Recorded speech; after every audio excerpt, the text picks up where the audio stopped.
Chers amis, bonjour. Nous sommes le jeudi 14 décembre 2023. Il est 10 heures. Quelques news de l'Arménie, de l'Artsakh et de la diaspora arménienne. Encore une bonne nouvelle, mes amis, c'est la série. 32 militaires arméniens et un militaire donc, d'Arménie, de la région surtout de Gümri, de la région donc, du Chirac, et un militaire arménien du Haut-Karabakh qui était capturé donc, ont été libérés hier en milieu d'après-midi, donc dans la région de Tabouche, à hauteur d'Ichevan, qu'on connaît, hein, donc elle est jumelée donc cette ville avec la ville de Valence. Donc les soldats arméniens ont été libérés, échangés contre donc deux prisonniers de guerre, deux prisonniers donc deux militaires azéris, dont l'un avait commis des crimes en Arménie. Voilà, donc Nicole Pachinian, le Premier ministre arménien, bien sûr, comment dirais-je, a informé et a publié la liste par le biais de son bureau, la liste des 32 donc, prisonniers de guerre arméniens capturés par l'Azerbaïdjan qui ont été libérés. Donc une fois libérés, donc, ces prisonniers de guerre ont subi des examens médicaux à Yerevan ou dans d'autres localités donc d'Arménie. Et certains ont rejoint déjà leur famille. Voilà, c'est la règle hein, en matière. Donc, quand il y a une libération de prisonniers de guerre, il y a toujours comment un suivi médical au départ pour savoir ce qu'il en est, s'ils n'ont pas été, comment dirais-je, mis sous pression. Il y a peut-être comment dirais-je, une aide psychologique aussi derrière. Voilà donc la bonne nouvelle. Ogun Samsat, donc le nom de l'assassin, c'est un nom d'assassin Samsat.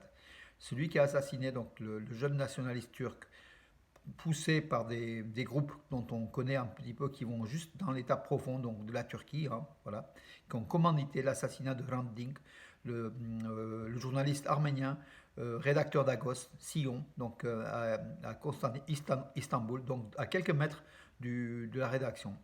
Donc Ogun Samsat qui a été donc libéré récemment pour bonne conduite en prison, hein, il a été condamné à je crois 22 ans de prison, il n'en a fait que 16 ans de prison, voilà. Il veut changer de nom. Il a demandé il a demandé à changer son nom tout simplement, hein, donc auprès du tribunal de première instance d'Akçabat. Il existe des gens, voilà, il veut changer son nom parce que son nom est quand même lié à un assassinat. Et surtout qu'il a peut-être vu aussi qu'en Turquie, après l'assassinat de Hrant Dink, le peuple a réagi fortement en soutenant, en étant solidaire des Arméniens et de Hrant Dink, qui était très très connu et qui est très apprécié. Voilà. En tout cas, donc on ne sait pas si le tribunal turc va pouvoir changer son nom, mais Ogun Samsat devra retourner en prison puisqu'il est accusé aussi cette fois-ci d'être membre du PKK et d'être une organisation terroriste, donc jugée terroriste en Arménie alors que c'est une organisation de libération donc, du Kurdistan, du joug turc. Et donc voilà, on lui reproche d'avoir commis des crimes au sein du PKK, donc il peut retourner en prison. Donc Ogun Sam, Samast, Ogun Samsat ou Samast, pardon, Samast, Ogun Samast, voilà. Il devra retourner en prison tout simplement. Voilà. Peut-être en ayant changé de nom. Que dire d'autre, mes amis? Les reliques du patriarche arménien, Soup Nerses Shnorali, Nerses le Gracieux, qui fête donc cette année, même le Vatican hein, fête son 850e anniversaire de sa naissance. Ce patriarche arménien, donc les reliques ont été en fait données par la Bulgarie à l'Arménie, à Saint-Echmiadzin. Donc ces reliques sont apportées donc à Saint-Echmiadzin et il y aura une messe donc ce samedi de 11 heures. Et puis ces reliques sont exposées donc de 11 heures à 18 heures en Arménie. Donc voilà les reliques de Plovdiv. En fait, ça vient de l'église Saint-Georges de Plovdiv où vivent beaucoup d'Arméniens. Plovdiv, c'est la ville arménienne de Bulgarie. C'était, puisqu'en fait, surtout au début du siècle. Il y a encore une forte communauté arménienne aujourd'hui. Donc ces reliques sont apportées en Arménie et seront présentées donc, à Saint-Echmiadzin où il y aura une messe. Une messe, donc voilà, donc ce sera ce samedi 16 décembre. Voilà, donc quelle église? Donc l'église des saints archanges, l'église des saints archanges de Saint-Echmiadzin. Voilà. Pour tous ceux qui sont en Arménie, donc voilà, notez-le. Donc ce samedi 16, donc messe avec les reliques donc de Soup Nerses Shnorari, Nerses le Gracieux, qui est un des saints arméniens. Hein, il y a Krikol Naregatsi, je pense qu'il est le plus connu donc, de cette période il y a 850 ans, tout simplement. Hein, voilà.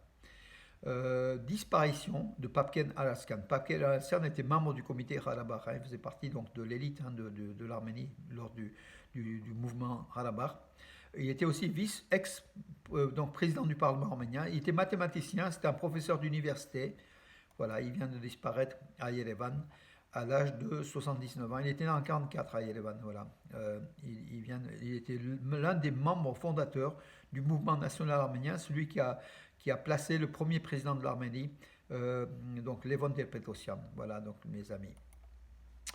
La centrale atomique donc thermonucléaire de Metsamor en Arménie, donc le gouvernement arménien consacrera 65 millions de dollars à la prolongation de la période d'exploitation d'une dizaine d'années, hein, de la centrale. Le gouvernement arménien va confier cette somme à une compagnie russe, Rosatom, qui est spécialisée dans l'atomique, l'énergie atomique, pour mener à bien des travaux de sécurisation. Je crois que c'est le deuxième bloc, hein, de la centrale qui va fonctionner encore pendant 10 ans. Voilà, l'Arménie a besoin de cette énergie nucléaire encore avant de passer à une étape de transition énergétique, donc pour essayer de trouver d'autres énergies solaires, surtout solaires en Arménie, c'est le pays du soleil. Voilà mes amis, donc le vin arménien, la production du vin arménien a augmenté donc, sur les 10 premiers mois de 15,7%. Donc le vin arménien qui augmente fortement. Le vin arménien qui, à l'exemple du vin géorgien, est de plus en plus connu, hein, donc à l'étranger, parce qu'on fait de très bons vins.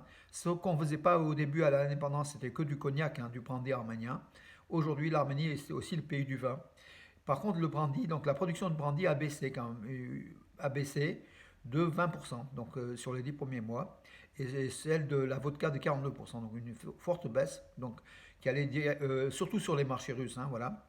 La bière aussi de 12%, ça a baissé sur les 10 premiers mois, mais en tout cas, le vin arménien a augmenté, donc il y a 11 millions de litres de vin qui ont été produits en Arménie sur les 10 premiers mois. 11 millions de litres, c'est pas mal, voilà. Avec des noms de vins qui sont aujourd'hui très célèbres, hein, donc Areni, Kataro, donc Karas, vous connaissez, il y en a des centaines et des centaines de marques, de producteurs de vin, voilà, et c'est du très bon vin.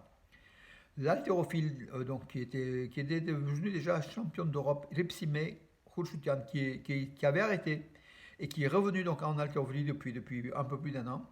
Elle a gagné le tournoi de Qatar, des compétitions féminines, le Grand Prix du Qatar, médaille d'or. Puis une autre arménienne a été troisième, en fait, sur les 3 plus hautes marches de la catégorie, donc chez les femmes, hein, de la catégorie des 87 kilos. Il y a eu donc Ripsime Khurshudyan pour l'Arménie, et puis Tatev Agopian, toujours pour l'Arménie. Voilà, médaille d'or et médaille de bronze. Bravo aux Arméniennes qui sont aussi très très fortes. Voilà. Pétrole, gaz, comment l'UE a condamné l'Arménie? Le Zoom, interview de Frédéric Ponce. Frédéric Ponce, donc, qui a l'auteur, hein, c'est un journaliste, c'est je crois un colonel de réserve, hein, c'est quelqu'un de qui a été en Arménie faire des reportages, c'est un reporter de terrain, un journaliste qui a une très belle écriture, qui a écrit un livre, hein, L'Arménie va-t-elle disparaître, et sous-titré Un conflit aux portes de l'Europe. Voilà. Donc il était très critique sur l'avenir de l'Arménie. Il a écrit le livre avant la session de l'Alsar, quand c'était au mois de septembre, voilà, qui a paru. C'est un succès ce livre, hein, il faut le prendre. Hein. Moi je vous l'ai déjà présenté ce livre. Il a paru aux éditions donc, Artege, 18,90 €. Il faut l'acheter. Pour vous dire sa vidéo, donc il a fait une vidéo sur une chaîne libre, TVL, à peu près une demi-heure, une vidéo donc sur l'Arménie, sur l'Artsakh, la situation présente avec des données stratégiques très très importantes. Voilà, il a été interviewé et vous pouvez suivre donc la vidéo. Je l'ai mise elle est sur YouTube, mais j'ai mis aussi sur mes pages Facebook, également sur Nouvelles d'Arménie, donc Arménews. Donc c'est le Zoom donc, de Frédéric Ponce. Vous consacrez 25 minutes et vous verrez beaucoup d'enseignements sur la situation en Arménie par un reporter de terrain qui connaît le sujet, qui connaît très bien le sujet. Voilà mes amis, je regarde s'il y a deux autres infos, pardon, je vais juste vous demander. Et puis bien sûr, je vais vous rappeler encore une fois The Promise, La Promesse, le film culte, hein, qui dure 2h15, qui va être diffusé sur Arte mercredi prochain 20 décembre, notez-le, mercredi prochain 20 décembre à 9h, à 21h, à une heure de grande écoute en fait le soir. Faites-le passer à vos amis. L'information que je diffusais donc sur mes pages Facebook et sur Nouvelle d'Arménie a été vue par des milliers d'internautes. Voilà, ça veut dire que vous êtes très très intéressés. Il y a eu beaucoup de partages hein, aussi donc sur Facebook. Ça veut dire que c'est un sujet qui vous intéresse et c'est intéressant puisque ce film, c'est un des meilleurs films traitant une histoire d'amour, hein, tout, comme toujours, mais sur fond de génocide arménien. Voilà, il a été financé en grande partie par Kerkorian, qui a disparu juste avant la sortie du film hein, d'ailleurs. Euh, mais c'est un grand film hollywoodien qui n'a pas très bien marché en salle du fait du boycott et puis du fait comment dirais-je, la diffusion, ouais, les diffuseurs étaient mauvais tout simplement. Hein. Puis sur certains pays, le boycott turc a marché. En France, il est passé, il était pratiquement confidentiel. Ici à Valence, il est passé, à Marseille, dans quelques villes, mais il n'est pas resté longtemps aux écrans, malheureusement. Peut-être aussi, c'est de notre faute aussi, peut-être toute la communauté ne s'est pas intéressée aussi à ce film qui est pourtant son histoire, le génocide. C'est un des films très marquants sur le génocide des Arméniens. En tout cas, pour ceux qui n'ont pas été qui l'ont pas vu au cinéma ou qui l'ont vu plusieurs fois comme nous, hein, avec le C24, le comité du 24 avril, on a rediffusé nous ce film au centre du patrimoine arménien, donc dans la grande salle, voilà, et qui a eu du succès bien sûr. Donc vous aurez l'occasion, mercredi prochain, 20 décembre, de voir donc ce film, voilà. Que dire d'autre? Là, je regarde alors le jardin le nouvel incident au jardin des vaches à Jérusalem, bien sûr. La communauté arménienne se bat pour récupérer, pour essayer de garder ce terrain que des promoteurs immobiliers israéliens, avec l'appui des colons, veulent récupérer pour faire pour faire un coup financier, hein, avec une construction d'hôtels de luxe. Voilà, voilà. Bakou met en place une équipe d'enquête unique pour les affaires concernant les anciens dirigeants de l'Al-Sar. Donc, parmi les prisonniers de guerre, hein, tous n'ont pas été libérés, il y a des prisonniers aussi civils de l'Al-Sar, dont les présidents de l'Al-Sar, les trois présidents de l'Al-Sar, et puis le président du Parlement, hein, donc, et puis d'autres personnalités, 6-7 personnalités de la République de l'Al-Sar, qui sont aujourd'hui enfermées à Bakou, sans raison, sans raison. On enferme aussi des civils. Voilà le dictateur Aliyev, ce qu'il fait. Il y aura sans doute des manifestations donc, au mois de janvier à prévoir, mes amis. Il faut exiger leur libération. Ce n'est pas que les 32 prisonniers de guerre libérés à juste, il y en a d'autres. Hein. Il y en a à peu près une quarantaine d'autres, voire une cinquantaine d'autres qui sont toujours dans les prisons d'Azerbaïdjan, qui croupissent pour rien, tout simplement, de façon illégale. Hein, mais l'Azerbaïdjan est un État dictatorial illégal. Voilà, mes amis. Sur ce, je vous donne rendez-vous à demain et bonne journée. Et puis toujours, Georges Rasclin.